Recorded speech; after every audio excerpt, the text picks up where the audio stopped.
There we go. Hey, you guys, welcome to Black Coffee, Honey, and Grits. I am Shelly. Today, us ladies are going to introduce ourselves, but you know who we are. We are the Black Coffee, our lips drip with honey. Sometimes we got a little bit of grits, lots of sass class, and all that stuff. I'm not going to say because my family's in the back seat, but we are always very, very happy to spend some time with you. I wanted to talk about investing 101, like the basics of of investing. None of us are investing experts, but we all have our own opinions. So why don't we start with our introductions? We'll go Dr. J, um, Carmel, Maisha, and then I will end and we'll get back into it. It's Carmel. Carmel, put yourself on mute. Put myself on mute. Listen, I'm Dr. Jamesia, the nurse practitioner extraordinary. We have our real lives here, y'all. So I think myself and Carmel, we're both at our office at work. But anyway, I'm Dr. Jamesia, the nurse practitioner extraordinaire. I'm also your intermittent fasting and mindset coach, YouTube influencer, speaker, all the things. And I'm one fourth of Black Coffee, Honey, and Grits. And I'm passing it on. Hello, hello. I'm Carmel Jean-Francois, owner and founder and CEO of CFIT Coaching, working with individuals who have come to realize that they have a food or sugar addiction and tackling that by adapting a whole food, plant-based lifestyle. And I'm here to encourage everybody to add more plants to your plate. I yield. Hello, hi everybody. My name is Maisha, also known online as Debbie Maisha, CEO of Sensual Energy Alchemy, where I guide Black women into confidence and power, and have them release shame and fear around sexuality. Blah, blah, blah. All right, Shelly, the mic is yours. But turn those sirens off. I know that's Right. why I was like, as I'm speaking right now, then let me mute, and then it was like Carmel's like, your turn. I was like, oh. It's just the way it's gonna be. I'm in a car, so I'm not any better. But you guys, I'm Shelly A. Carter out of New Jersey. My company is Housing Ministry LLC, and I work with people to make home ownership attainable and sustainable. And yeah, we can skip the rest of that and get into the conversations. So you guys, I've been pretty much obsessed with investing and money making and all this conversation. But I thought today we would just discuss our personal perspectives on it because everybody's got their own point of view. There's no right way, there's no wrong way. But the one thing that I do know about money is money spends and we run out of money if we don't do planning. So it's not enough to save and think, okay, I'm going to save and be ready for my future. You have to have some way that money continues to come in until you're not here anymore. So I just wanted to know what are our thoughts on investing. I think we reflect the people out there fairly well. We're all living different lifestyles. We've got children, we don't have children, we're married, we're not married, we're all women, all professional women, and our reflect the thoughts and opinions of thousands of others. So let's have a chat about it. I'm gonna go clockwise according to what I'm seeing, or counterclockwise. Maisha, what's your thoughts on investing and planning for the future? I mean, people should. I don't. I don't have like a really long drawn out answer for it. Like, No, you don't I have mean, to. here's the thing. Because I was thinking about this the other day as I was walking down the street. Yes, I think that investing is important, and I think that planning for the future is important, and I think that often, too often, people spend more time planning for the future and not enough time living in the present, and the future may or may not come. um so I think that there needs to be some kind of balance with it. um I I'm not, I was thinking about this, like, well, people need to save the money because when they get older, so, they can do all these things and, or, so that you can live here or there, whatever. And like my father lives with my sister. That's the type of family I have. Most likely, because me and my youngest son talk about it all the time. If I needed to stay somewhere, most likely I'd probably end up living with him. And I told my kids I probably bounce around, from house to house because I don't need to stay in one place at one time. So I'm not like that's how we used to be. It's only because we live in this very individualistic, capitalistic society that tells us everybody has to have their own and be over here, that investing and saving is so important because, I mean, in other cultures, they take care of each other. You know what I mean? So I think that there needs to be this balance of, yes, invest so that you have some money. I don't plan on retiring. I don't know what that is. I can't ever see myself like stopping doing what I love to do and just I do what I love and I'm still gonna vacation. I do what I love and I'm still gonna take trips. I do so I'm not interested in retirement because I don't see me retiring. But I do think that investing is important as a way to have monies to the side for emergencies, things happen in life. You just never know. And so I think that people do need to invest and people do need to plan for the future, but just don't forget to live in the present. You're not taking it with you when you go. So storing up, $8 million, I mean, after like, but you're not enjoying your life or going anywhere or traveling or doing anything, that doesn't make any sense to me if people are doing that. But so that's kind of my take on it. Yes, invest, yes, plan and live at the same time. I give the mic. Oh, cool. I'm big on the live at the same time. This idea that as soon as I gotta tell you, I can't like piece of this landlord life, and property management life that I don't like is, you get good into a family groove and someone contacts you to tell you that the lights went off and you got to stop what you're doing to go do that.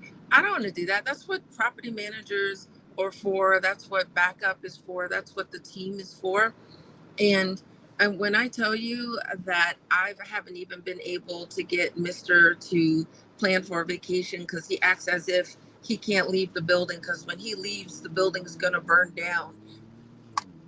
Hopefully, let's just pray that the fire department gets there and saves everyone's lives. That I do not see that as a reason not to travel, not to do things, because the world might end without your presence. And and that other concept that you need $8 million to retire. No, I think you need to know what is long-term care insurance, we need better understanding of medical insurance, because first of all, even the people who understood it are getting a sucker punch because everybody's talking about how their insurance packages have changed. And I'm talking about people like the people with the good government jobs, people with the good phone company jobs are complaining about their benefits not being as benefit-y as they used to be, and that people got to pay bills they never thought they were going to have to pay. We just need to really understand insurance, but we don't have to have $8 million. You just need to know how much is it going to cost to live where you want to live, with whom you want to live, and work on making that much. If you're going to live with your son in a nursing home or wherever else, how much does that cost? And that's my idea of what an investment is. How do I make that $10,000 a month and get into a high yield savings account or something where how much money do I need to put into an account or put into an investment where it'll pay for my living expenses? And, because there's so much fun to be had and working for money, and then all of a sudden you get all the money and you die the week after. That's just crap, so. Shelley, just go ahead, jump in. Yeah, two things I want to add in, and y'all jump in anytime, but two things I want to add in. But the first is that I think part of our investing needs to do not. We only think investing is money, and for the future of where, in my opinion, this country is going, we're going to need to invest in community. We're going to need to come together in community in order to make it through the things that are going to be coming down the pike in the next 10 to 15 years. And everybody who thinks that they just need their money, but they have no people, we're going to definitely need to invest in community. And we need to really look at, you mentioned lifestyle. We really need to look at this lifestyle that we think we want, that we think we have to have, that has us running after, chasing after this money. And really, why do we want that lifestyle? Who told us to have it? Is it what's most important? Because we might be able to actually, when we think about what's most important to us, scale that lifestyle in half. And we don't need most of what we think we need to have to begin with. So I think that we need to think about that when it comes to investing as well. And Maisha, to your point, I love that. yeah, to your point, even with that, like you said, investing in other people and whatnot. As far as investing, to me as well, it's also investing in yourself, investing in your education, your ability to produce, your ability to move yourself from one station to the next station. So it's not just, like you said, it's not just money. It's also investing in you, whether that's your health, whether that's your mindset, whether that's your passion, your love, your relationships, like you said, Maisha. It's all of those things. And it doesn't matter if you have $8 million. You cannot cuddle up with that at night. It's not going to keep you warm. It's go. I mean, there's a sense of happiness. Can I try to cuddle up with it? You can put it in a doll. Right. Well, okay. I'm just saying you can get. By no means am I saying I don't need money. That's Maisha's thing. I need some money, but I'm saying it's also important to invest in yourself. And as Shelly was asking, like, what are my thoughts on investing? I don't know if you want me to roll into that or not, Shelly. Shake your head if you do. No, she's not shaking her head. So, well, I think she's frozen. Oh, okay.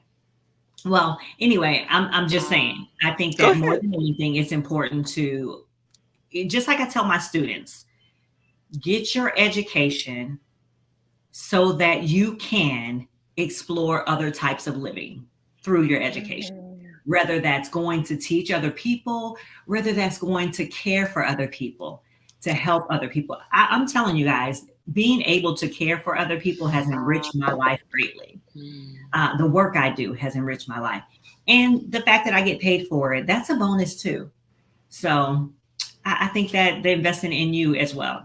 And I'm sure I'm going to get into more of the money stuff, but that alone, investing in yourself and relationships, and understanding that money is not everything is huge. But money is important. Yeah. I had a friend who always said, listen, money isn't everything, but it's right up here with air. We need it to live, right? It's right up there with air. So I'll just chime in, Shelly. I feel like the investment part of it, because I don't exactly know how to do it. I know I've got my apartment and I have these little investments here and there through these apps. Like I've heard some time ago, financial advisors said that these apps like the Robinhood and things like that, they're not a bad thing to invest in. So I have my little investments there and I have my little miscellaneous high yielding savings accounts in various places that I just kind of like set it up. Monthly, they take some fees out or money, like they transfer and I don't have to think about it. And hopefully when I'm ready for it, I can cash it all out or do what I need to do with it. But investments always been kind of like the math problem that I can't solve because I'm not even great at math to begin with. But hopefully between those little tiny investments, my apartment and the savings and insurance, I'm hoping that somewhere along the way, I'll stumble across a real opportunity, just kind of like have everything aside and stumble across a real opportunity, because I know that, certain things you just have to be intentional about. Just like we're talking about different things that we have to invest in. We have to invest in our relationships and our communities. I believe we have to invest in our health, and I make intentional investments in my health, right? Deposits when it comes to my nutrition and my fitness.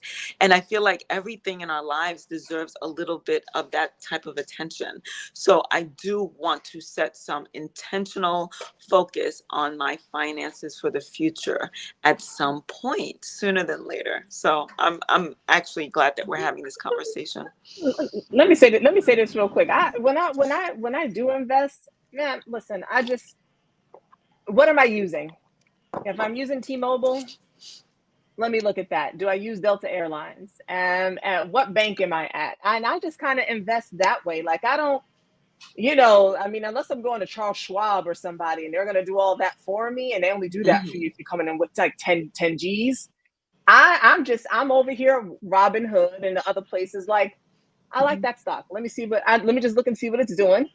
And I'm gonna pick that. And it's a game because it's gonna go up, it's gonna go down, it's gonna go up, it's gonna go down. So I think intentionality is good, but what I'm saying is sometimes it's better to just kind of like pick three and put your $50 behind it, and just to get it started. Because sometimes it's like, what do I do? How do I invest? And Shelly may have like a whole thing, but for most of us, we're just kind of like, what do I use? So what do I want to invest in? Because I use it, so I have stock in this company. And then we'll see what happens and you learn along the way. Really, you learn along the way. Shelly, you chime in, and then I've got some comments from YouTube to put up. Sure. Well, the thing about investing, so let's talk about people. I like group economics. I think that is just smart. I think that is a mistake in most cases to ignore group economics, because there's so much power in us coming together. And if we can eliminate the waste of the overhead of cost of living, that frees up cash flow, frees up money for us to be able to put into investments. Investing in other people is also just the same as if you are around other people who share your interests. They can help you reach your goals faster. They can help you brainstorm and navigate through whatever you're going through faster. It's really important to surround yourself with people who share your goals and or are ahead of you and have the ability to reach back and guide you to your final destination. And then from a real estate point of view, everyone's talking about, again, I cry all the time about this one-way theory. There's a short game in real estate where you're chasing cash flow, and then there's a long game where you're chasing the growth and equity of your property value. Both of them are right. If you can do them both, great. But, older folks need to invest in things that are going to bring in more cash flow. Younger people can pursue cash flow and know that in time their investments are going to grow. I really just encourage people to continue to seek professional advice. I think that it's really important for people to meet with a financial planner, know what their goals are, know what your cost of living is, and be able to plan for that. So what are the people saying on YouTube?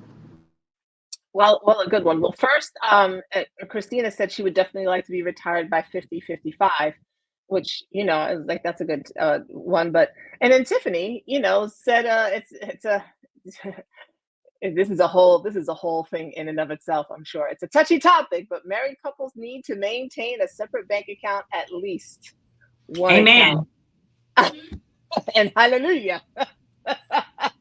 That's not touchy. Why it's touchy? I don't know. Who is it touchy for? That's what I want to know. I'm sorry to any of the men who are here or who will listen to it. It's touchy for the men who are stuck in this old school method, because that's how it used to be. Remember, we weren't allowed to own property or vote not too long ago. We had no rights. So some of that carries over. Yeah. Thank you. But I do think there should be a joint account.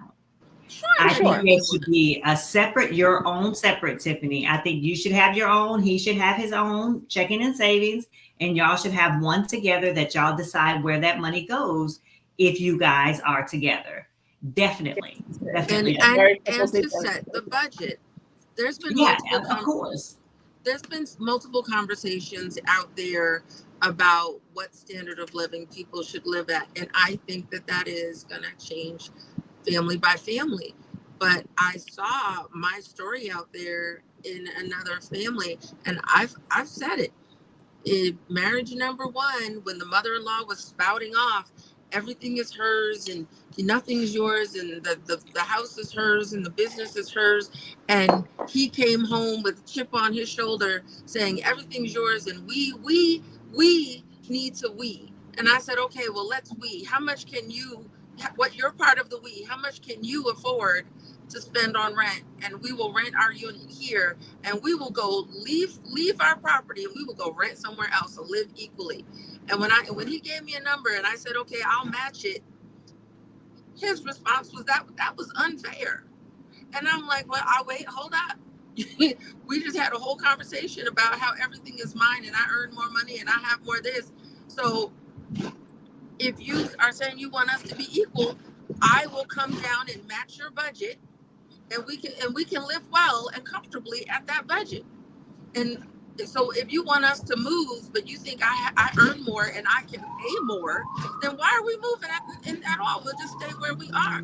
There are some backwards mindsets out there.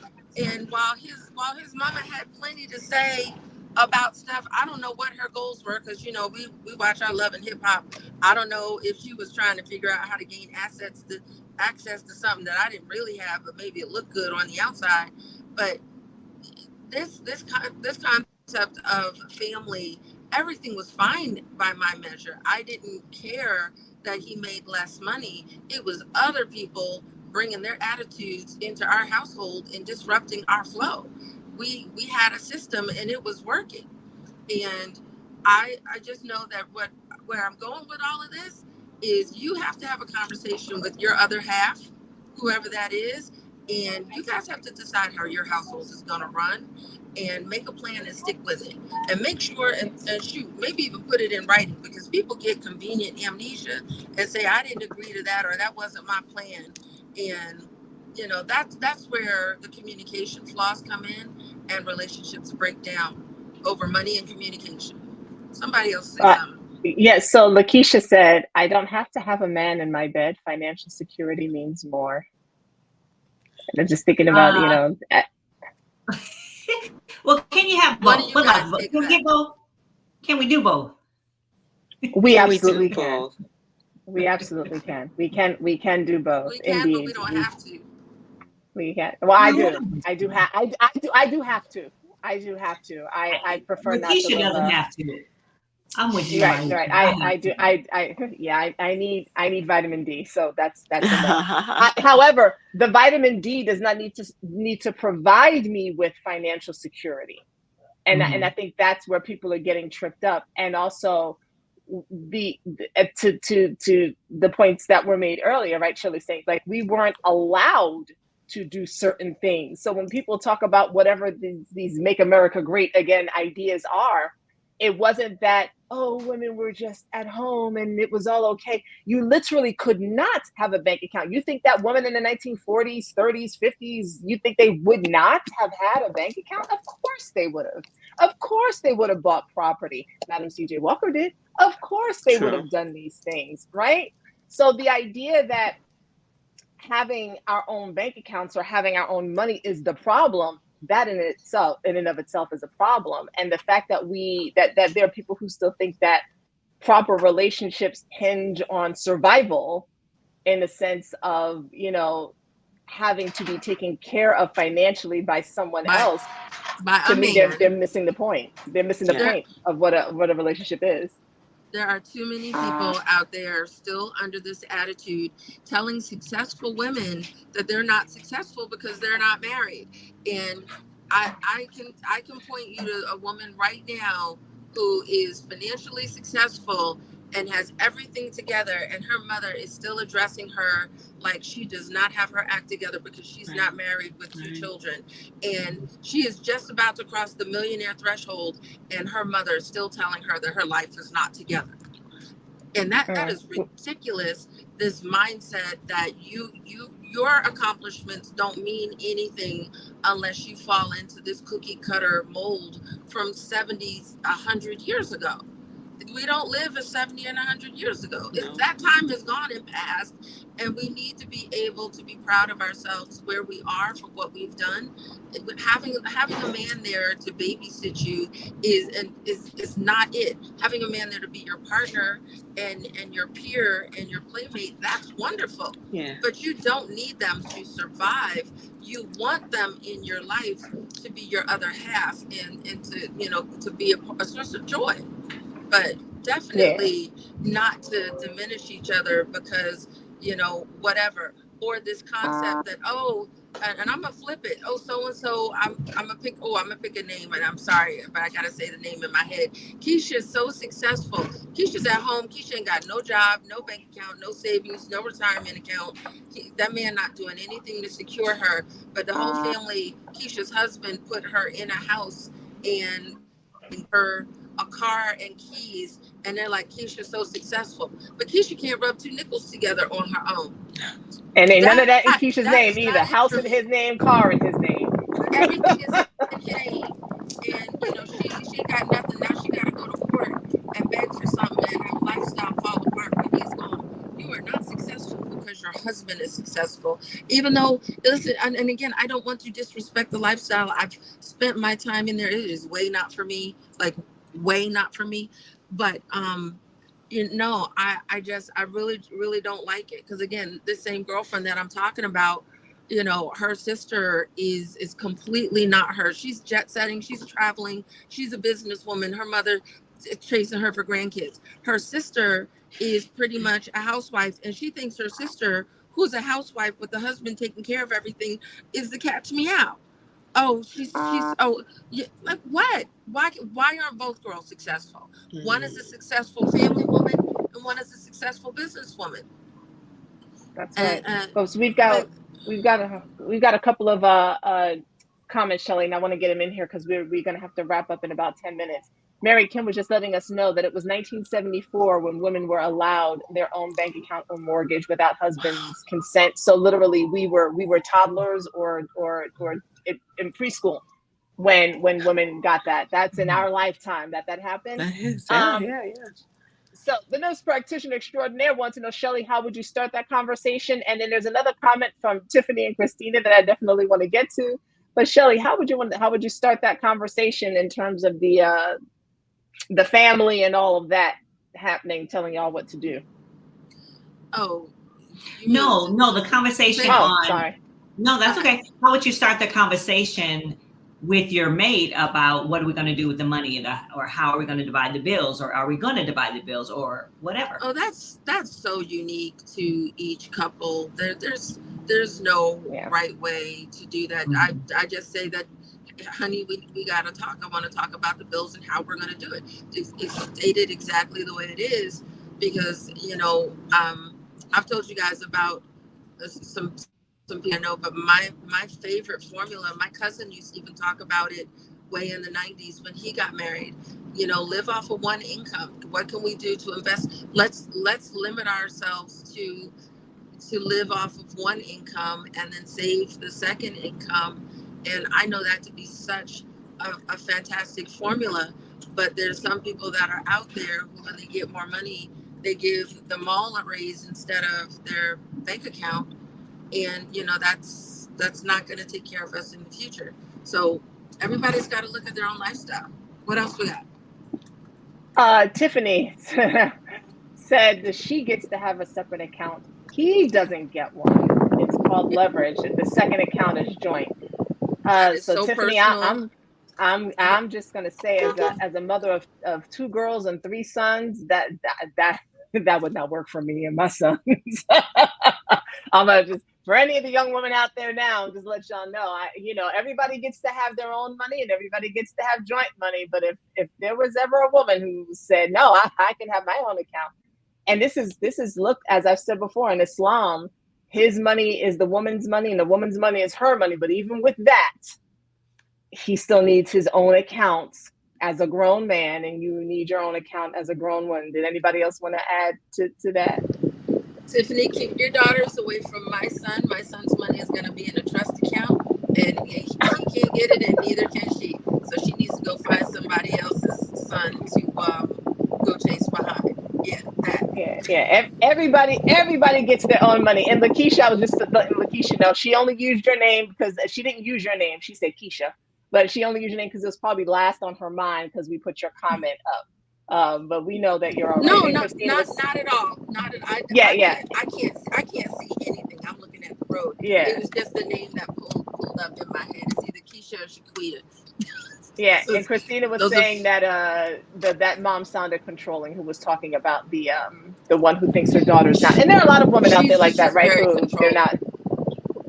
Yeah, absolutely. Nurse She's a. practitioner. Well, I just want to finish it. She's a church Yeah. biddy. So because she's so super Christian, churchy, she likes being able to show off.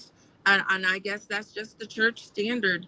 You know, one of my son-in-law, and I got to tell you, it's really hurtful. The girls, and she keeps the girls at war all the time Yeah. over that stuff. Anyway, we got a few minutes left. What else we got? Relationships fail mainly due to money, says the nurse practitioner extraordinaire. The conversation should be had before you decide to commingle your money with anyone. And I was actually wondering, because we started off talking about investing.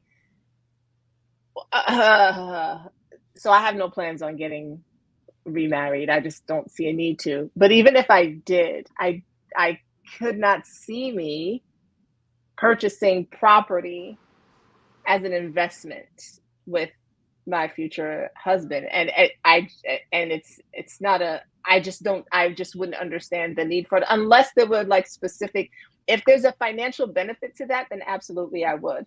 Now I was wondering about that when it comes to investing, and if I did property, probably because it's like a big chunky thing versus like stocks, bonds. Like do married couples do that? Do they purchase stocks and bonds and all those things together? And then I was just curious about that. I'm just, as I've been married twice, and each time we invested together on bigger properties, but we never did on individual things like mutual funds, stocks, Okay. annuities, or anything like that.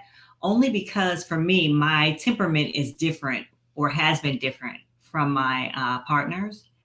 And so when I invest in those things, like you said, it's normally because it's something that I like or something that I consume a lot of or use. So it's just, and to be honest with you, with my past partners, I actually have been the only one to invest in those types of things. As my temperament is just different. So as far as the big chunk or the big property has been what we've invested together in. And that's a very, and when we divorced, we had to split property, even property that I had prior to. So, yeah. I'm discussing it now with my husband, and everything that we're discussing, unlock mom, everything that we're discussing is about him getting his property and me getting and doing what I'm going to do with mine. I'm still, we've been married 15, well, we're about to be married 15 years. I'm still not trying to buy no property with him. Didn't want to do it then, didn't want to do it now. And it's been a sore point, but because of relationships are how they are, I just know I don't want to cross that line. So again, I'm stuck on saying that every family, every relationship is different. Hold on a minute. I'm not trying to go divorce. I don't want to be in court dividing assets. So let's just keep everything simple. It needs to be easy and uncontested. That's how I feel about it. So Christina said life insurance hasn't been mentioned. Is that too touchy to mention? Christina, first of all, I don't think there's anything that's really too touchy for Black Coffee, Honey and Grits to mention, and you'll see that as you hang around with us. We have 2 years of doing this. We done discussed a whole lot of things. But no, we in terms of investing, no, not at all. That's another option for people, I think, and Shelly can probably speak more to that. But that's another option for investing. She's on mute now. She over there shielding him. Yeah. All right. Shelly's over there doing what she's doing. But and I'm no expert on this. You need to get with people who are experts. But yes, I did invest with life insurance for a little bit of time, and I've since switched my policy to something different because it's a little pricier when you're doing it from the investing standpoint. But it absolutely is a way for people to invest. There are some caveats to it. It's not a catch-all. There's none of this is a one and done. None of this is this is the only answer to the equation. But like investing with life insurance definitely can be in addition to other investments. Okay, Shelly, go ahead. Yeah, when it comes to investing with life insurance, despite being licensed in it, it's not my realm of expertise. There are ways to do it, and I don't know it well. So you would want to go talk to someone who specializes in, cash value accounts and investment accounts, because there's a way to set it up. And the one thing that I can say is please look for someone like me who is either going to be able to prove to you that they know what they're talking about or quickly tell you they don't. Right. Yeah. Because you will go and buy something that will cost you too much, not deliver on your expectations, and you'll be disappointed in days to come. And there should never be a point where any of us are afraid to say, you know what, that's not my circle. That's not my lane. Let me refer you over to someone who's better than I am. Right. That's right. All right. Well, we've got to wrap up because normally we're on earlier, but life be lifing, and so we came on a little later. But we have some appointments and things that we need to get to, so we're gonna have to cut it.